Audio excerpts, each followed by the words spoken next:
child abduction, which occurred at 915 Litchfield Avenue in the city of Rahway in the county of Union at approximately 9 a.m. on July 9th, 2021.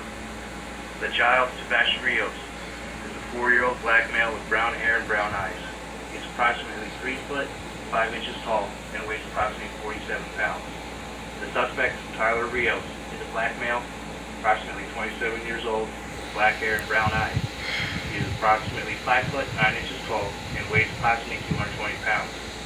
The suspect was last seen operating a 2018 silver Ford Fiesta with New Jersey registration, Sierra 34 November Victor Hotel.